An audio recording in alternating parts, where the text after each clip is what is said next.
All right, everybody. Welcome. This is Rock Cellar TV. We are live. I'm so excited to have everybody here. We have a live audience. I have next to me Walter Egan, our special guest. My name is Lauri Reimer, and I'm very, very excited about doing this interview with Walter. Walter is not only a musician, singer-songwriter, but also a composer and a visual artist. And we're going to hear so much about his illustrious career today, which has spanned probably more than 40 years of being kind, right? He's worked in a multitude of bands. He's done session work with some of the most notable recording artists of our time. And he's best known probably for the 1978 $1 million and million-selling chart topper single, Magnet and Steel. How many of you have heard that song? All of us, right? And that is from his second album called Not Shy, which was produced by Lindsey Buckingham. So hello, Walter. Hello, Lauri. Great to be here. Please talk to us on behalf of Rock Cellar Magazine about some of that. Great to be here in the Rock Cellar, which is a good place to be. But yeah, it's a thrill to be here, and I'm out here doing some recording with one of the bands I work in, the Malibus, and doing a show on Saturday night. We're opening for the Happy Together tour we know at the Saban Theater. So that'll be fun. We're doing a new CD that, and the Malibus actually was my high school band. That's where I got my start in show business, I like to say. When I was 15, I got a guitar for my 15th birthday, and that was because we're here, we can talk, right? Okay, I was on vacation with my parents. I was 15 years old. I didn't want to hang out with my parents. We went to Nantucket, this island. Oh, I know Nantucket Island. East Coast people know that. We had a cabin, little cottage, and there was a stand-up piano there, upright piano. And instead of walking around Nantucket with my parents, I would sit in the darkened room and I would pick out melodies, mostly from West Side Story, but melodies that came into my head on this piano. And my parents came in and went, "Oh my God, we have a prodigy." And I said, "Well, no, I don't. We'll get you piano lessons." I said, "No, I don't want piano lessons. I want a guitar." And I wanted that because of my favorites, who were the Kingston Trio at that time. Kingston Trio. So you started picking out songs. So I got an acoustic guitar for my 15th birthday that summer. And then when I got back to school, my friend John Zambetti said if I got an electric guitar, I could be in the Malibus. Ooh. So I made the effort to convince my parents that an electric guitar would pay for itself almost instantly with all the gigs that we were going to get. And I got one. I got it. It's actually very much like the guitar that I'm going to be playing a little later. It's a 64 Fender Strat. And but I didn't want to take lessons. I thought I could just teach myself. And I basically taught myself chords from the Kingston Trio songbook. And then as I started hanging out with John, who was a little more advanced in the guitar, I learned about things like 2-finger chords, which, you just play part of the chord and play the rhythm. Sometimes known as power chords these days, that kind of thing. And we thought that we were great. And during that first year, I started, I would get these books and I'd try to do scales, and it just bored me. So I would eventually start writing a song. And within the first year of having a guitar, I had started writing songs. And John also was starting to write songs around that same time. So the Malibus started off doing cover tunes and then eventually started doing some of your tunes. But very quickly we started writing our own songs. We didn't really perform them for a little while, but we did make some demos during that time that were quite famous in our crowd at that time. And and it was a great sounding board because we knew we had, a good ear to listen to our new material. John would come in and play a song for me, and I'd go, "Yeah, that's really cool. That's a good song." Yeah.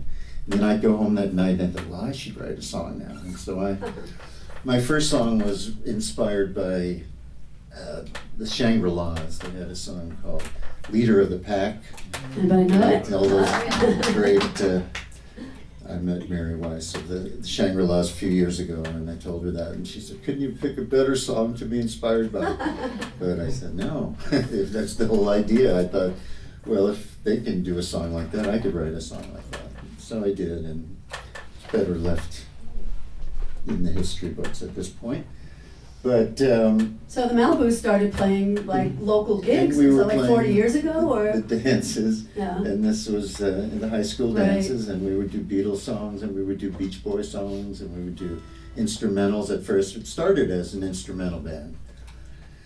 We carried a microphone to make announcements at our gigs, and so we didn't have a mic stand. We had the microphone, so we'd pick it up and plug it into the amp and go, well, this next song is called Conquistador, and we'd go into some instrumental.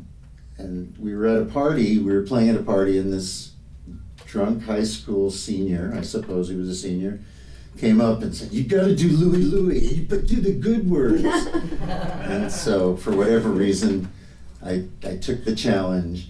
We found a plastic palm plant over in the corner of this place where we were playing, stuck the microphone in the palm plant, and I mumbled through Louie Louie while this guy had his ear next to my amplifier going, yeah, that was it, yeah. And I had no idea what I was singing.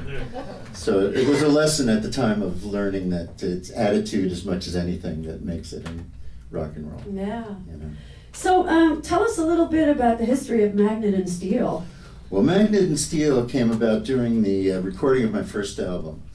I was lucky when I first came out to California. I had been sponsored by a guy named Chris Darrow, who played in Kaleidoscope. Yes, Chris is a legendary figure, multi-instrumentalist, and I had met him. We have to go back just a little bit. I went to college in Washington, D.C., and Sageworth was the name of my band, and we were playing at a local club called Apple Pie, which was across the street from the Cellar Door, which was a big venue there at that time. So the night before she opened, Linda Ronstadt came in with her band to have dinner in this club, and they heard us play, and they said they invited us to come. Annie McClune was the lead singer in the band, and she and Linda got along really well. And then we invited them back to our house where we all lived together in our hippie house on Wisconsin Avenue, hung out with them, and it turned out to be Chris Darrow as it was the tour manager, and then in her band was Don Henley and Glenn Fry. And so kind of got to know them by singing, Merle Haggard and Everly Brothers songs in our living room. We used to hang out with Linda whenever she would come to town. And so I really fixated on the LA scene and the music that was coming out of LA. And eventually I got the chance to move to LA myself. And that was at the sponsorship, so to speak, of Chris Darrow, who said I could stay with him and make my way in LA. A few days after I arrived in Claremont, I thought it was LA, but it was really Claremont. Oh, I missed it by that much. And he said, well, United Artists just pulled the tour support for my English tour. I need a band. You want to be my band? I said, well, sure, why not? And so 2 weeks after I arrived in LA, I wound up in England for a month playing guitar with Chris Darrow. We're opening for a band called the Man Band. And during that time, one of the UA executives, Andrew Lauder was his name, I got to know him because he worked with the Man Band and he worked with Chris. A couple of years later, the band that I had here in LA was doing a hoot night at the Troubadour, and Andrew was there. And at that hoot night, we did 6 or 7 songs, and I wrote all but one of those songs. Even though I didn't sing them, I always thought everybody else sang better than I did. So I would sing harmonies, or I would sing the oldies or whatever. And at the end of the set, Andrew offered me a deal of 6 sides, which meant 3 singles in those days. And so we had this deal in hand, but he didn't want the band, he wanted me. And, which band was that? well, I think we were called Wheels or Magneto Band at that time.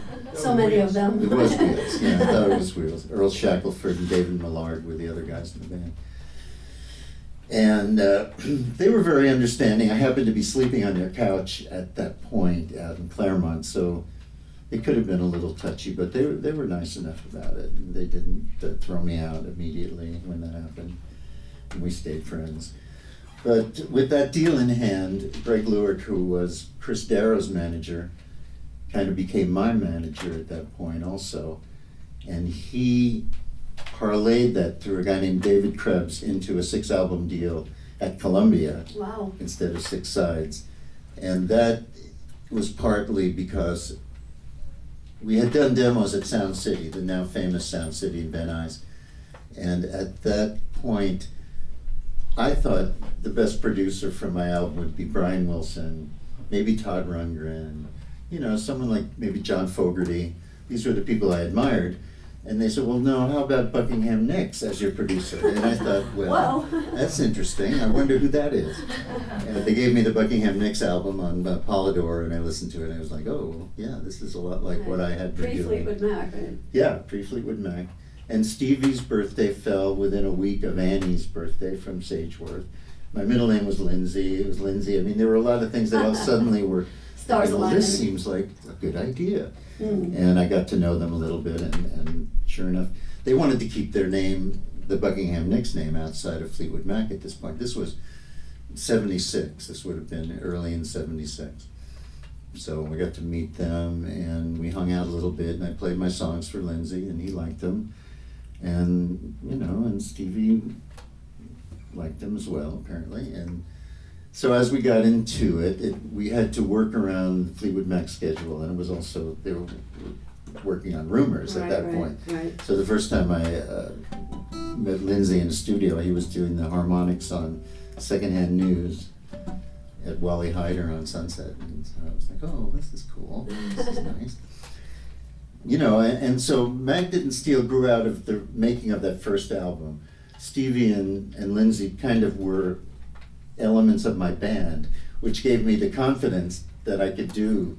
You know, I mean, I came out to California to get a record deal. I knew that that's what I told my mother that. I said, Mom, the band broke up, but I'm going to California because I'm going to make a record. And she said, oh, okay.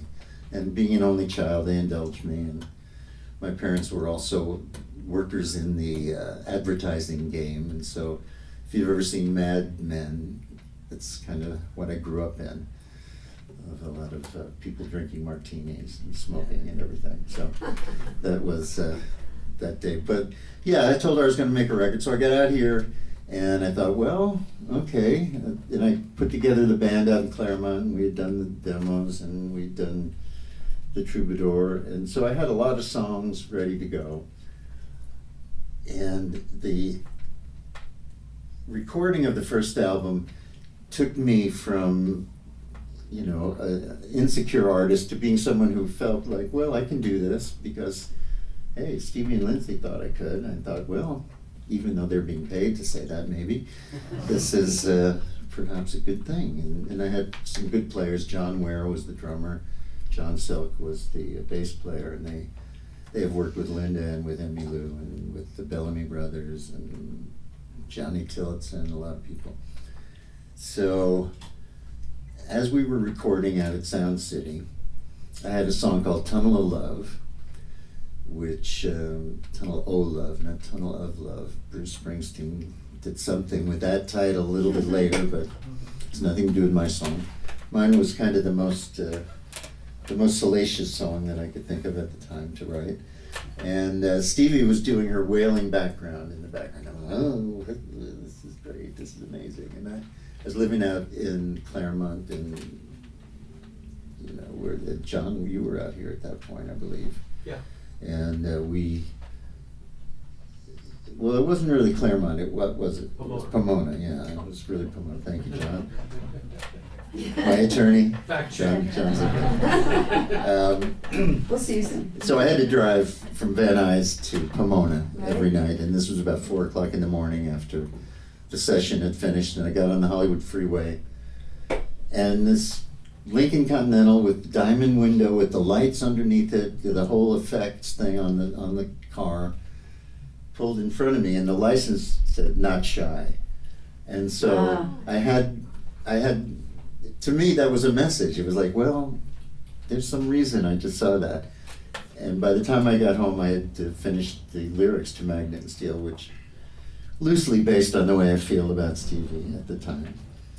you know, you are a woman who's lost to her song, that kind of thing, that lyric in there. And she sang background songs. And she sang background Yeah. on it, so it made it even more magical when Mom sang along, as they say, as the Partridge Family say.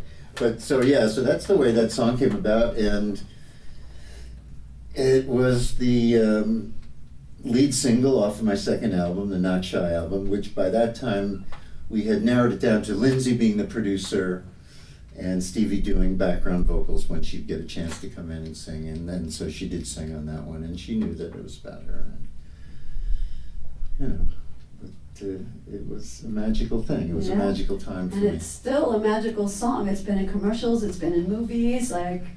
It It is a still thread is, in the fabric of our lives. How about that? It's a strange thing that 30 minutes of writing and, well, a lot more in recording, but that you know, and that of course has changed and affected my whole life since then. It's like, on the one hand, if I can do that once, then why can't I do that again? Why, and so. It's kind of like making a sequel, And right? I've continued to write songs. I've written very many songs since then, and then so yeah. It's like, well, what is it? Was it the toy piano? Was it Stevie's voice? Was it my falsetto part? Right. So yeah, and you know, and Columbia was great with that record. They believed in that record. They put the big machine behind it. In September '78, Magnet and Steel was the highest ranking Columbia single on the label, and I had a meeting with Walter Yetnikoff and Bruce Lundvall, who were the execs at Columbia at the time, and Bruce Lundvall made a big point to me of how, you know, we're gonna make that album sell through, because believe me, if CBS can't live up to its bullshit, nobody can. And I thought, oh, that's nice. That's a nice sentiment. And you know, it showed me a little bit of the part of the record business that I didn't think about that much, you know, why we have managers and agents. Right. So some of the business at that point stuff. was still new to you. Well, yeah, it was, you know, I tried to involve myself in it, but still to see it in its raw, ugly form there, facing me down in that suite at the Century Plaza Hotel. You know, it stuck with me, and in fact, they really didn't sell through. In fact, they didn't release, the follow-up to Magnet and Steel was a song called Hot Summer Nights. And early on in 1978, the stations that, well, thank you, the stations that had been on Magnet and Steel came out in March, and it took a very long time to peak in September at number 8. Meanwhile, the stations that had been on it early, at the summertime, thought, well, Hot Summer Nights, this is the next song, we'll go on it now, and they played it, and they played it. Columbia refused to release it. They didn't release it until the end of October and November. And, Way after the summer. well, I guess it was big in Australia, perhaps. I don't know. But you know, it seemed an odd thing to me, and that was a bone of contention. The following spring, it was cut by a group called Night, Richard Perry's first act on Planet Records, and it became a top 20 song around the country and around the world, in fact. But the way that Hot Summer Nights came about is just a funny story. If you'll give me a moment to tell you about that. No way. Do we have time? All right, so this was the second album, and my infatuation with Stevie was well known by this time, and I suppose Lindsay understood it as well. We were running down the last song, because albums, you know, you want to peak with the last song on the second side. And I had been performing Stevie's song, Sisters of the Moon, in my live show, because she came to me one day and said, you know, here's this new song of mine, and Fleetwood Mac doesn't want to do it. And I thought, well, I'll do it. Give it to me. And so I learned it, and we played it on that tour in 1977.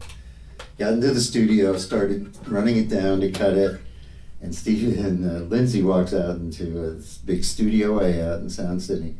And he's going, what is this? What are you doing? What is that? And I told him. He said, no. I don't think you're going to do that song. Why don't you go home and write a song to end the album, and we'll cut it tomorrow. So this was the middle of August in 1977, and I was like, well, all right. And the summertime reminded me a lot of when the summer happened in high school and college. There was a lot more music to be played than normally during the school year.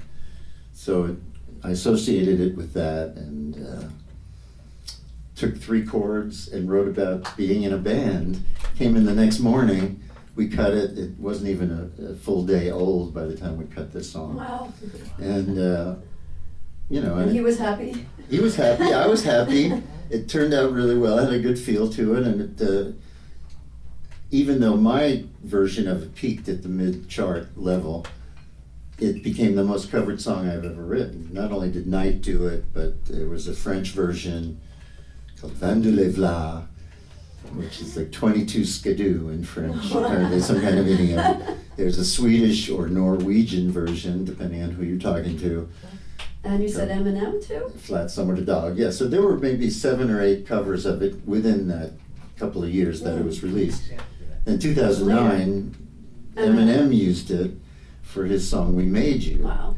which, previously M&Ms were just my favorite candy. And now suddenly it was my favorite rapper as well.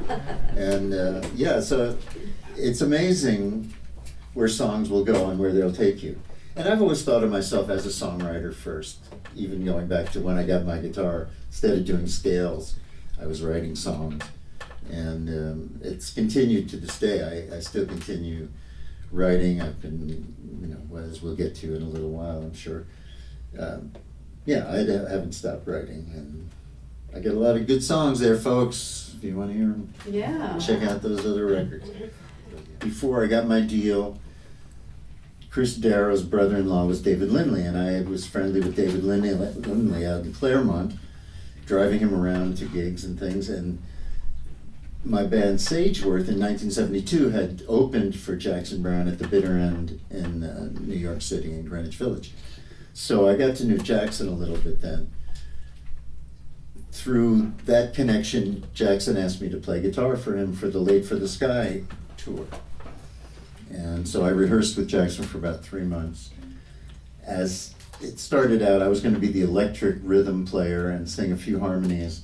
As it evolved, Jackson wanted to be more of an electric player, and I became an acoustic rhythm player and a lot more harmonies. And I, as I mentioned earlier, at this point in my career, I was very shy about singing harmonies, and I just so ultimately that didn't work out, and ultimately that was a good thing, because then I did the band out in Claremont, and we did the Hoot Night. So Jackson and Wanda Jackson is the other end of the spectrum. I played guitar for about 5 gigs for Wanda Jackson, who was the original female rocker, of course. Dated Elvis, and she is a trip. She's still a rip. I mean, she must be at least 10 years older than I am. And she, as we were rehearsing the first time, I was kind of holding back a little bit, just, okay, I don't want to step on anybody. She turned around to me and she, Walter, you gotta rock more. Come on. All right. So we did that, and that was neat. It's been an amazing journey as far as I've been able to indulge all my different types of music that I love. I love doo-wop music. When I was living back in New York in the 90s, I played with Randy and the Rainbows. Randy and the Rainbows had the last doo-wop hit on the top 10, which was called Denise, What there needs to be do. Did you sing with them? I did. I actually sang falsetto with them at that point, which I have to wear tight underwear to sing these days. But it was fun. It was a gas. It was great being able to do that. And then I got to play bass in the group Spirit in the 80s, and Spirit was a big band in my development in the late 60s and early 70s. Nature's Way, right? Nature's That's Way. their big hit. Everybody? Nice. And also, the go your own way. Got a line on you, which we actually do in the Malibus, because Scott Monahan was really the reason I wound up playing bass in Spirit. Was Scott had been in there for a while, and Scott was in the Malibus.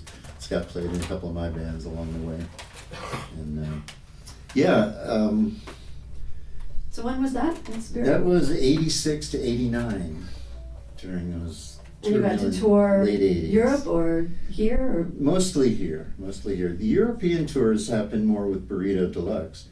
And now, of course, So many bands. the burrito thing, Keep up. the burritos, the Flying Burrito Brothers to kids today is just a very funny name for a band. But if you were alive in 1968, they were the most radical band around because they were a rock band that was playing country music without their tongue in their cheek. I mean, they were doing it seriously, they were taking it seriously. And Graham Parsons was a big part of that. Now, Graham Parsons is another connection that I have. Graham Parsons, of course, the patron saint of alt country, of country rock and Americana. He had joined the Byrds, which was my favorite band in the mid-60s at that point. You're not alone. Yeah, the folk, psychedelic folk rock thing that they were doing was so good. And then all of a sudden they did this country record, and it blew our minds because there wasn't anything more polar opposite than the hippies and the rednecks in those days. It was like, you don't mix those two. And he was mixing them. And so there were a small group of us. That was, of course, always the metaphor for that album was the pebble in the pond that the ripples go out, because allegedly only 50,000 copies of The Gilded Palace of Sin, which was the first Flying Burrito Brothers album, were sold in those days. But it seems to have affected everybody from the Eagles to Evan Dando to Elvis Costello to, to me, obviously, too. And so we were playing in the Washington, D.C. area in the late 60s and early 70s, the Chatsworth Band. Emmylou Harris was also playing in that circuit. So we were good friends. I was at one of Emmy's shows when Chris Hillman, the bass player from the Byrds and also Flying Burrito Brothers, came in and approached her about his friend joining in and singing with Emmy on a record, and so Emmy didn't know who Graham Parsons was, and I, of course, was well entrenched in Graham Parsonology at this point. So I took her to the Sageworth House and played Sweetheart of the Rodeo and played Gilded Palace of Sin for her. And that was it. Yeah, and so the next day when Graham came to town to sing with her, they needed a quiet place where they could harmonize for the first time, and that was the kitchen at Sageworth House. So I offered the kitchen, and so the first time they sang together, I was sitting in the kitchen with them, and that was the start of that legend. And they played That's All It Took, which is an old Louvin Brothers song, and Sweet Dreams was another one that they did first. So, and of course, if that had happened today, with our phones and technology, all of that would be well documented. It would probably be a major movie by this time.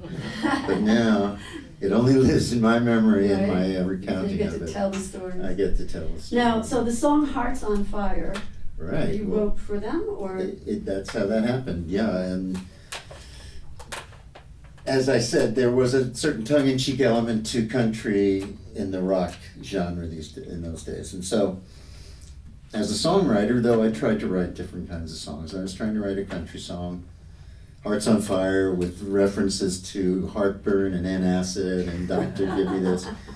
My friend Tom Geiderer, who was the bass player in our band at that point, said, well, this is actually a pretty good song. Why don't we try to do more serious lyrics to it? And so with his help, I smoothed out the lyrics, and Emmy took it to Graham, and Graham loved it and wanted to record it, and they did on the Grievous Angel album, which was his last recording before passing away. And also before passing away, he sent a set of lyrics with Emmy back to me to write the music to. And so there's this song called Carolina Calypso, which is Graham's lyrics and my music. Oh, nice. Do you want to has demonstrate any of appeared. these things you're Well, talking about? I mean, I don't know. Just a little taste of... Yeah, which one would you like a taste of? A little taste of Hearts on Fire. Hearts on Fire? Yeah.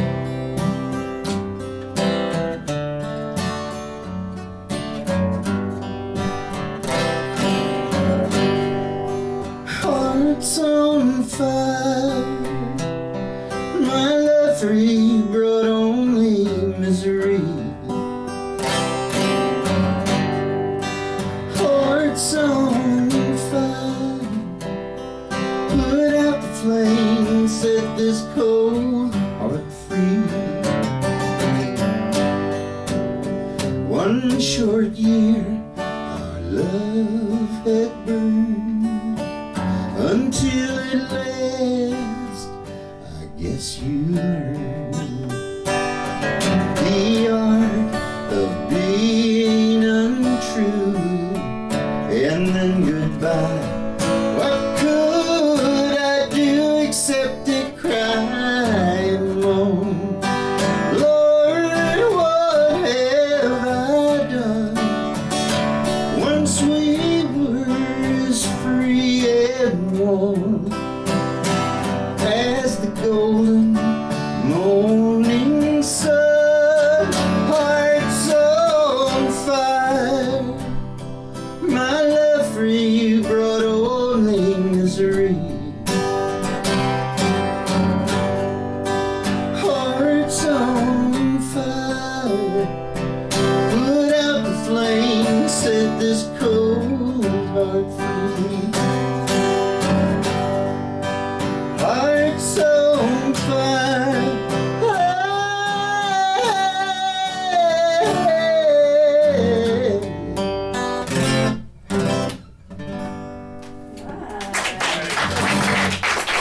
Thank you very much.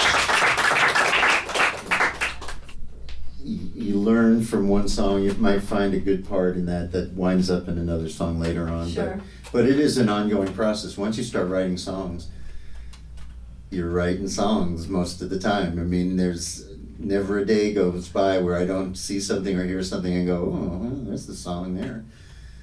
Right, so there's triggers everywhere you look. Yeah, of course. I don't know if you've ever seen the movie Walk Hard, which is the takeoff on the Walk the Line movie. It's like Spinal Tap for this other genre.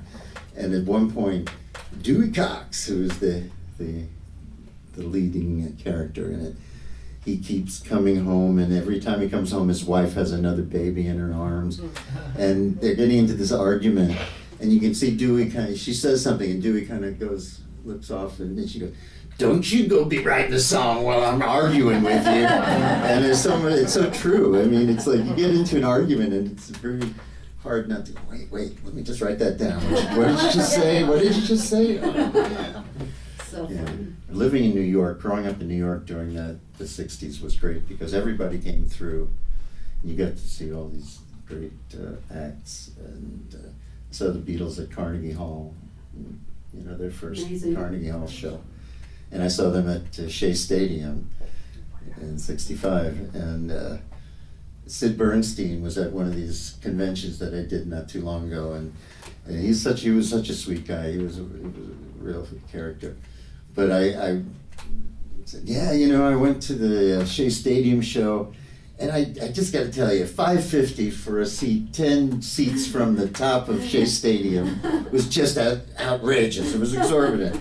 So he reaches for his wallet. He goes, "How much was it here?" He offers to pay me for the tickets. He was a sweet guy. But yeah, I mean, and it was very stimulating at the time. The Malibus, we lived in a world that was kind of a bubble, I think. We thought that we were just as good as anybody. Early on. Early on, yeah. And it was like surf we music. were still, and we were doing English and surf. We played at the World's Fair in 1965. We did this show called Go-Go at the Fair. Where was it? The RCA Pavilion at the World's Fair in Queens, 1964-65. And we had also played at the New York State Pavilion there, but we taped this show called Go-Go at the Fair. Colin Murphy was the host, and he came out and interviewed John Zambetti, and said, "Well, you say you do everything from surf to English sound." Well, I might as well admit it. I don't know the difference. What is it? And John went through this very tortured explanation of, well, the English sound, they play full chords, and then the surf sound, they have more reverb, but it was right. What he said was exactly what the main tenets of each of those music genres were. So, it was a great place to find out who you were, is what Dennis Lopez, who our bass player was. That's when we asked him, you know, how do you think about the Malibus in one of our reunions? He said it was a great place to find out who you are. And that's really what it was. I mean, we were allowing ourselves to be uninhibited and to be on stage and to be the Beatles when we were on stage, to be the Beach Boys when we were on stage. After one of the prom, we were renting a hotel room downtown New York for the after party from the prom. And we all had just been rehearsing. We had our instruments and we jumped in this yellow cab, this checker cab, where we could all fit. And the guy turns around and goes, "Oh, hey, you guys in a band or something?" And he goes, "Yeah, we're the Beach Boys." And so he says, "Are you kidding? My daughter loves you guys. Oh man, we gotta get your autograph." Awesome. So we signed Beach Boy autographs, and we're all reaching for it to see who could sign Brian first. And then, damn, I gotta be Mike. So I mean, I think a lot of that nurtures the fact that I can do this, and you fake things until you can make it, as they say. And I think that's part of it. And writing songs, writing The Teenage Morgue when I was 16 years old, which was the name of my first song, led me to have the confidence to keep writing, because I've taught songwriting a number of years now, and I think the biggest thing about learning to become a songwriter, if you don't really feel it naturally, is to allow yourself to be uninhibited about it and to allow yourself to write and let your stream of consciousness flow rather than go, "Oh, well, that's no good." And, because the natural way is to be your worst self-critic. And it's like, well, I'm just going to throw that away. Yeah, at least get something out. Yeah, the thing was, I had been working on a song. I wanted to do a stroll, which was, and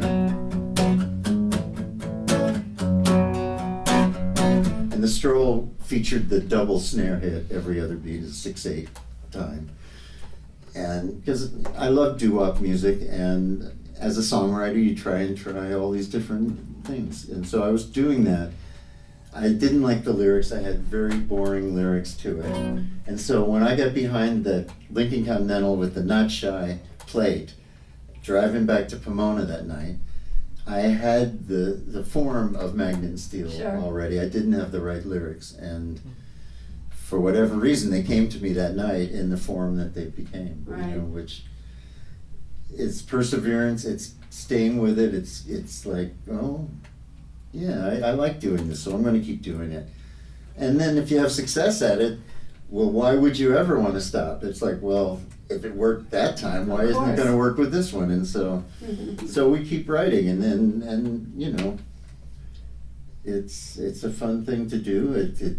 It saves on therapy. I know that during my divorce, my ex-wife, as she then was like, "Well, why don't you go to the therapy too?" I was like, "Well, I think about these things. I write them down. I think them through. I don't know. I think I know what I'm doing. I don't know."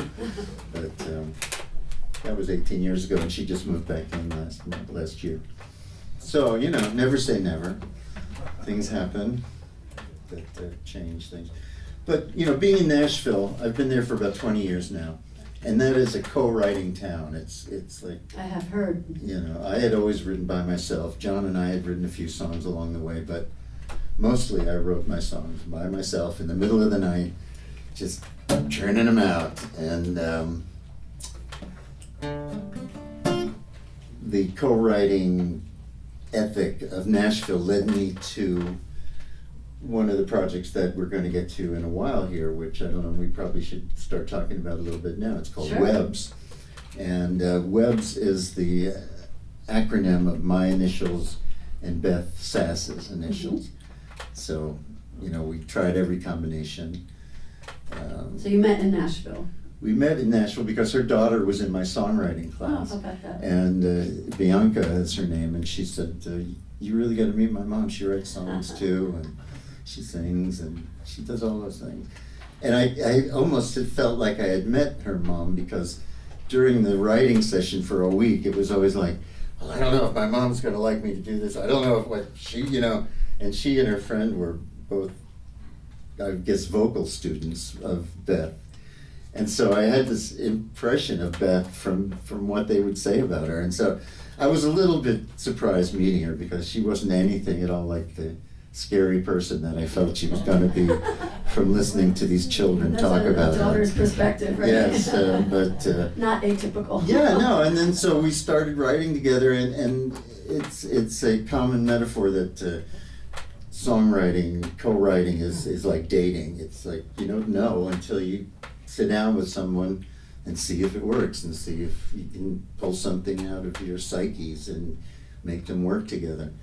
And it turned out to be an easy process with Beth. When did you meet? 2014, I think it was, wasn't it? I think that was the year. Maybe. It certainly wasn't before that. Right, no, 2014.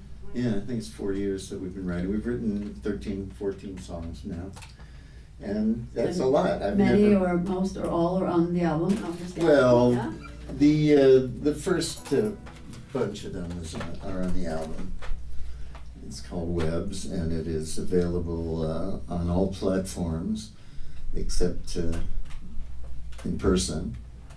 No, we do have some here today. It's gotta be in person but it's today. mostly digital, unless you're in the audience with us today. But yeah, and it's always great because you get a whole other perspective when you write with someone you respect and that respects you. You're able to be uninhibited. Sure. And Beth's a keyboard player. And Beth is You're a keyboard mostly player. guitar player. She's a woman. Do you ever write on keyboards, by the way? I'm gonna ask you. No, I don't. So you get the keyboard and the I- guitar I- duo. I play enough keyboards to do organ overdubs on my recordings at home, but I don't write too much on the keyboard. And yeah, so it brings a whole perspective of the keyboard approach, and so it's been a really fun process, and we have just released this new CD, which is really just 6 songs of the 13 or 14. of the 13 or 14. We have to save something for the Are you next sure? But we're still writing, and so it's a continuing process. But yeah, and I feel great about these songs. I think we've accomplished some, unforeseen advancements in the songwriting world. by So the these songs. the duo writing process, is it like, how do you approach it? Do you sit down to write together, or do you bring ideas, each of you bring ideas? It works all various ways. I mean, and usually the question to a songwriter is, what comes first, the music or the words? And the answer is yes. Right. It does. It comes one way or it comes the other way. Sometimes it comes together, which is a wonderful thing when it does, but usually it is separate. So, again, the therapy line comes in here because we talk about what's bugging us this week when we get together, and then she'll say, I've got this idea, I got this word that I think should be a song, and I'll take it and I'll run with it a little bit, and then we'll bounce it off one another and, eventually come out with what we think is a good song.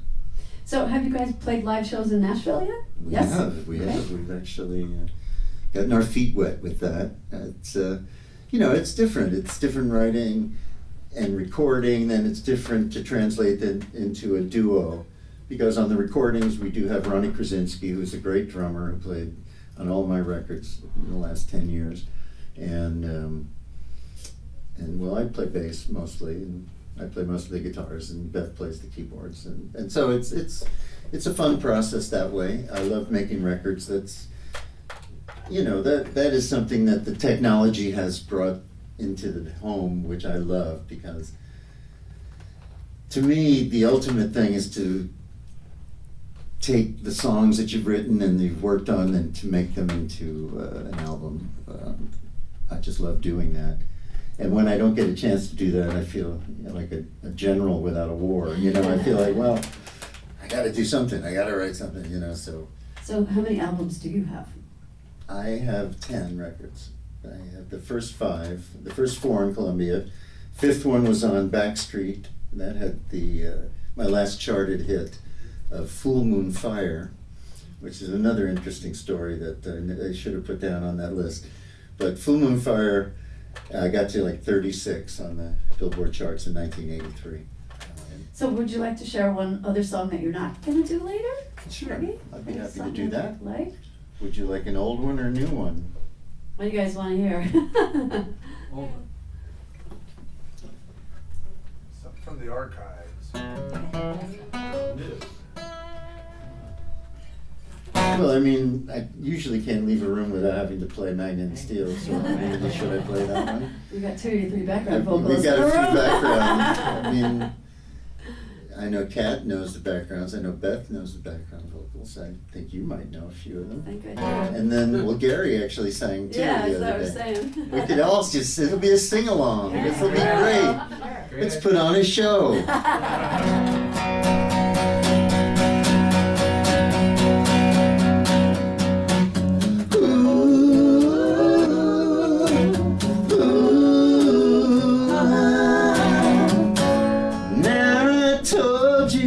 So you ought to know.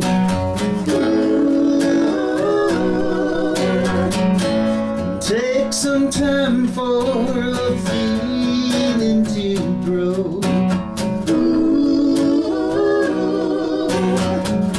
But you're so close now, I can't let you go.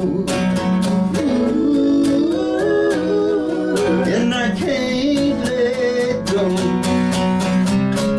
With you I'm not shy. Show the way I feel. With you I might try my secrets to reveal. For you are the magnet, I am steel. All right. I can't hope that I hold you for long. 'Cause you're a woman who's lost to your song.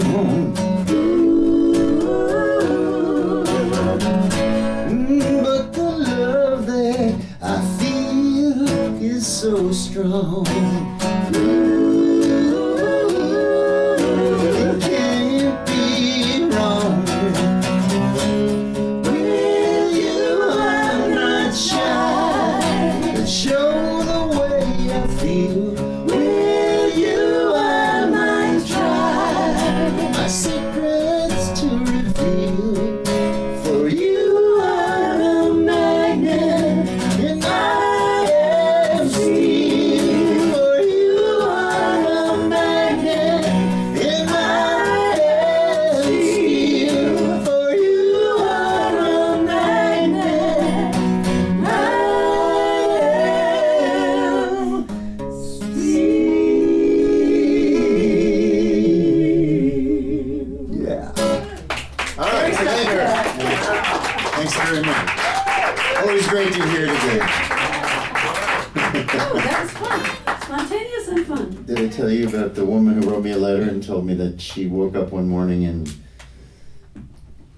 the radio came on and Magnet and Steel was on. She hit the snooze bar. When she woke up again, it was on again, and she hit the snooze bar. And then the third time when she woke up and it was on, she realized that it was really not a radio, it was a clock, and that it was God that was singing the song to her. Oh my And gosh. she Who told is me, this lady? she's from Kentucky. She's a lady from Kentucky. Said that I had a mission because of that. And, I'm not sure what that was, but the next night a woman also told me that she lost her virginity to it. So, you know, it balances out one way or the other. It's an all-purpose song. You know? It's Alrighty then. So, shall we parlay into talking about your visual arts? Why not? Yes, let us do that. I bet some of our studio audience didn't know that Walter is a wonderful visual artist. He's going to talk about his project. Well, you know, I went to Georgetown University and I was an art major there. And not too many people go to Georgetown to be an art major, at least not in the late 60s anyway. And so it was a small department and I got a lot of attention. I did actually, metal sculpture was my main concentration in college. But since then, I've continued. I think of myself as an all-purpose creator. I write, I've written 4 screenplays, I've written, you know, many weird poems and stories and things through the years, and of course the songs and the visual arts. I wrote a song called R&R.I.P. back in 1993 or 4, which in a pithy way recounted the demise of the martyrs, as I call them, of rock and roll. And I don't want to play the song for you, but thanks for asking. Wait, the And, art came out of the song? Yes, the song So came the art is first. new, Well, relatively the art new. started in the 90s. In Oh, the 90s, that's relatively new. I had lived in LA from 74 to 92, and in 92 I inherited the house I grew up in Queens. So I moved my family back to Queens, and as I had mentioned, my stepfather, was the art director at an advertising agency. So all of his art supplies were still there.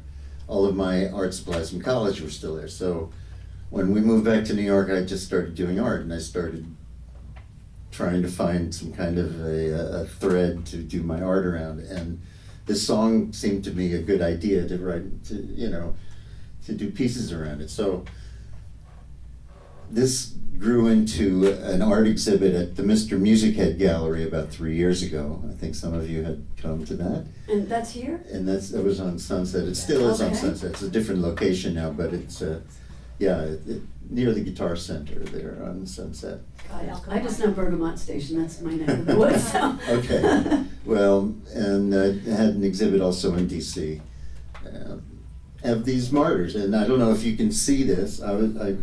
My magic phone, So it's called Martyrs of Rock the Martyrs of Rock. Gallery, yeah. Well, the collection. You might say. Collection, yeah. So this, if you Zoom in. can here. see Maybe this at zoom in. home. Bring it for the video audience here.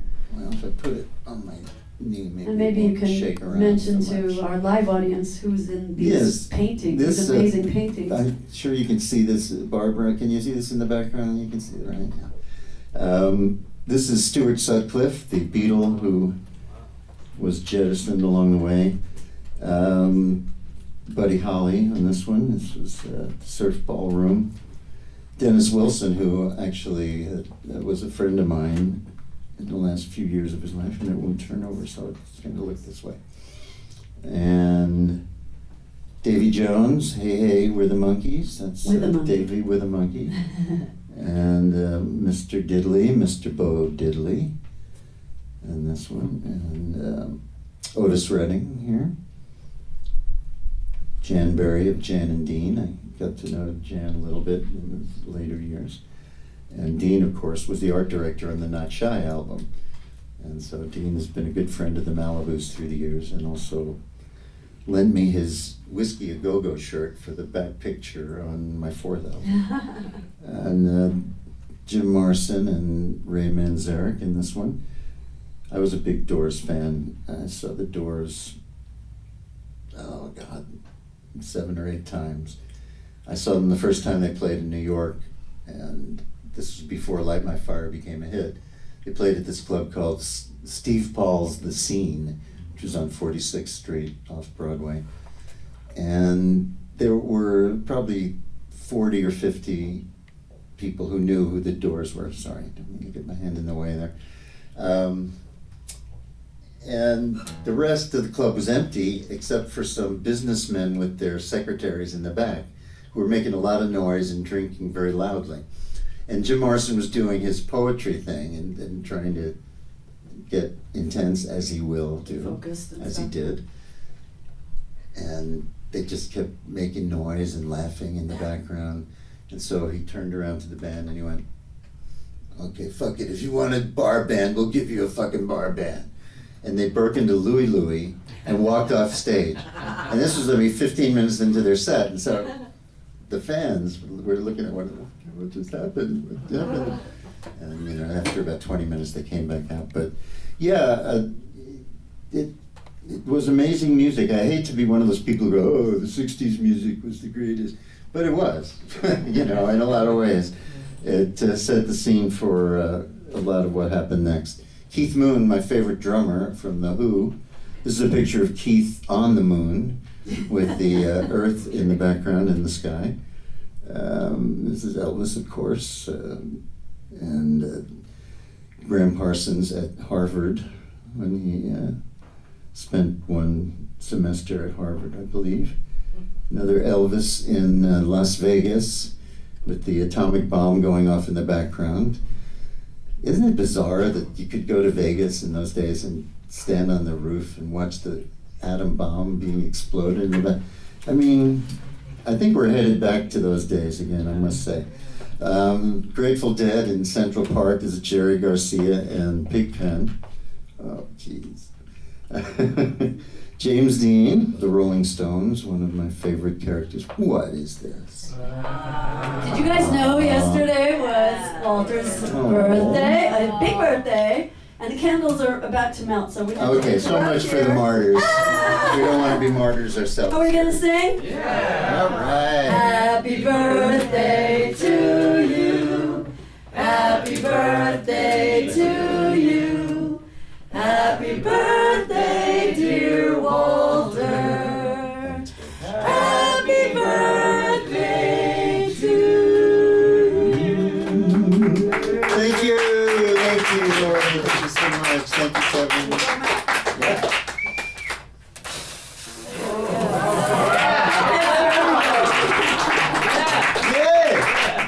So you guys have to check. Cupcakes for everyone. Where can they find the artwork? Is it online? It is, if you go to my Facebook page, Walter Lindsay Egan on Facebook, there is a file of it there. You can find that.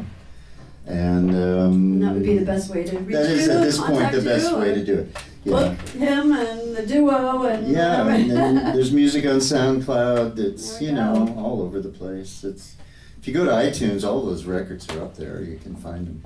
Except for Raw Elegant, which was taken down by me because they weren't doing what they were supposed to with it.